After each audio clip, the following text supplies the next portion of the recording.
Assalamualaikum warahmatullahi wabarakatuh dan selamat sejahtera. Okey, jadi video kali ini saya akan menerangkan tentang bab 7 iaitu respirasi sel.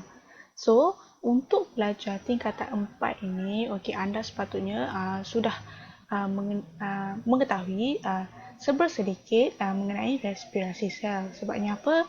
Sebab semasa di tingkatan 1 awak telah pun mempelajari mengenai respirasi sel, tapi semasa di tingkatan 1 awak belajar secara asasnya saja, okey.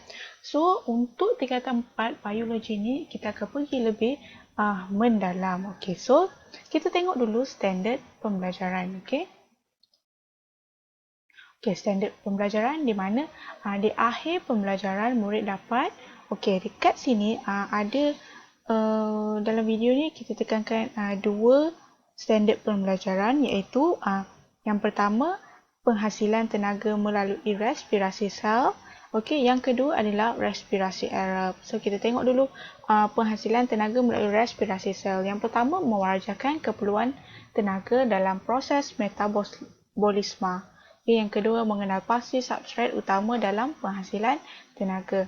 Yang ketiga menyenaraikan jenis respirasi sel. So kita ada tiga iaitu respirasi aerob, respirasi anaerob dan fermentasi. So untuk standard kandungan yang kedua iaitu dalam video ini kita akan tekankan kepada respirasi aerob saja. So standard pembelajaran dia adalah yang pertama mengkonsepsikan penghasilan tenaga daripada glukosa semasa respirasi aerob dalam sel, dan yang kedua menulis persamaan perkataan bagi respirasi aerob dalam sel.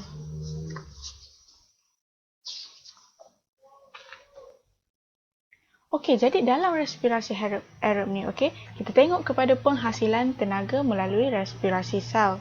So, okey, dia terdapat dua jenis tindak balas metabolisme iaitu anabolism dan katabolism. Okey, kedua-dua jenis tindak balas ini dia melibatkan tenaga. Okey, di mana proses katabolism membebaskan tenaga dan proses anabolism pula dia menggunakan tenaga. Okey, kenapa sebenarnya kita perlukan tenaga? Okey, yang pertama adalah untuk sintesis iaitu untuk pertumbuhan. Okey, jadi kita perlukan tenaga ini untuk sebagai contohnya adalah pembentukan protein dalam otot, mensintesis lipid, hormon, protein dan enzim. Okey, yang keduanya adalah pengangkutan aktif. Jadi pengangkutan aktif ni adalah pergerakan bahan kimia ataupun molekul dari kawasan pekatan rendah ke kepekatan tinggi. So dia melawan kecerunan kepekatan. That's why dia memerlukan tenaga. Yang ketiga ada untuk pengekalan suhu badan. Yang seterusnya pula adalah pergerakan. So untuk pergerakan ni adalah disebabkan oleh, okey, sebagai contohnya lah haiwan ini. So untuk bergerak dia memerlukan proses pengecutan dan pengenduran otot. Okey, untuk membolehkan pergerakan. That's why proses pengecutan dan pengenduran ni memerlukan tenaga. Okey, yang terakhir sekali adalah pembiakan. So pembiakan ni sebagai contohnya adalah sperma. So sperma dia memerlukan tenaga yang tinggi untuk dia berenang ke ovum untuk proses persenyawaan. Okey, seterusnya kita tengok pula kepada substrat utama dalam penghasilan tenaga. So respirasi sel ialah proses pengoksidan molekul organik melalui beberapa peringkat bagi membebaskan tenaga. Jadi substrat utama respirasi sel ni adalah glukosa. Okey, jadi tenaga kimia yang terdapat di dalam glukosa dibebaskan untuk menghasilkan tenaga yang diperlukan oleh sel. Sebagai contohnya, okey, manusia dan haiwan ni dia tidak boleh menghasilkan glukosa sendiri. Okey, jadi dia perlu ambil daripada sumber yang lain iaitu melalui makanan. Jadi glukosa diperolehi melalui pencernaan karbohidrat daripada makanan yang dimakan. Okey, berbeza pula tumbuhan hijau. Sebabnya apa? Okey, tumbuhan hijau ni dia boleh menghasilkan glukosanya tersendiri melalui proses fotosintesis. Okey, proses fotosintesis ni dia akan memerangkap tenaga cahaya okey untuk menghasilkan fotosintesis lah. Untuk menghasilkan glukosa. Okey, ini contohlah tenaga kimia yang terdapat dalam glukosa akan dibebaskan akan terbebas untuk menghasilkan tenaga. Okey, jadi seterusnya kita tengok pula kepada jenis respirasi sel. So, terdapat 3 jenis respirasi sel iaitu respirasi aerob, respirasi anaerob dan fermentasi. So, respirasi aerob ni dia berlaku dalam kehadiran oksigen. So, tu adalah keyword dia, kehadiran oksigen. Okey. Manakala respirasi anaerob ni pula adalah dia berlaku tanpa kehadiran oksigen. Okey, tanpa kehadiran oksigen. Okey.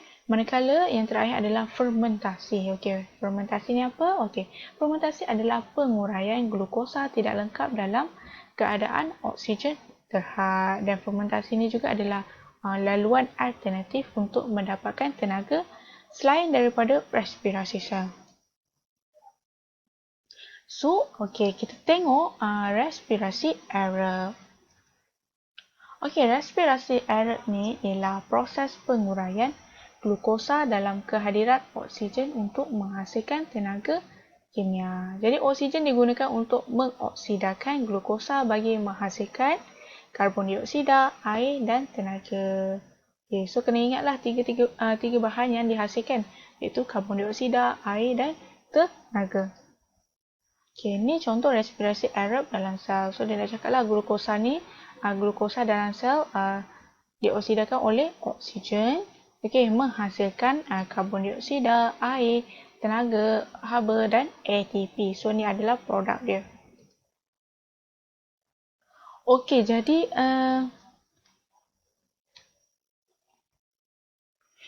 respirasi aerob ni dia terdiri daripada 2 peringkat, iaitu peringkat pertama ialah glikolisis dan yang keduanya adalah pengoksidaan pyruvate. Okey, jadi proses glikolisis ni dia berlaku di sitoplasma. Okey, di mana satu molekul glukosa akan diuraikan menjadi 2 molekul pyruvate. Okey.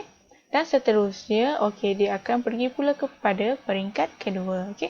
Jadi molekul pyruvate yang terhasil daripada glikolisis ni, okey, dia akan dioksidakan menjadi menghasilkan karbon dioksida, air dan tenaga.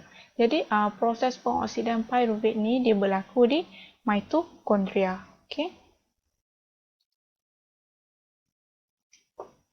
Okey, jadi secara keseluruhannya lah respirasi aerob ni dapat diringkaskan seperti gambar berikut. Okey, di mana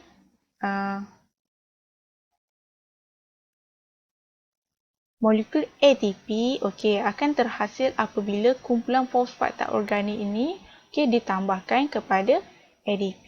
Jadi molekul ATP mempunyai ikatan fosfat yang lemah. Jadi apabila ikatan fosfat pada molekul ATP diputuskan, maka tenaga yang terbebas akan dibekalkan kepada sel untuk kita melakukan culture. Okey, itulah secara ringkasnya. Okey, seterusnya dan terakhir sekali, kita tengok proses keseluruhan pengoksidaan glukosa. Jadi persamaan perkataan ni adalah pentinglah untuk kita ingat, okey. So, yang pertama, glukosa dioksidakan oleh oksigen menghasilkan karbon dioksida, tambah air dan tenaga. So, ini adalah secara keseluruhannya lah persamaan perkataan bagi respirasi aerob.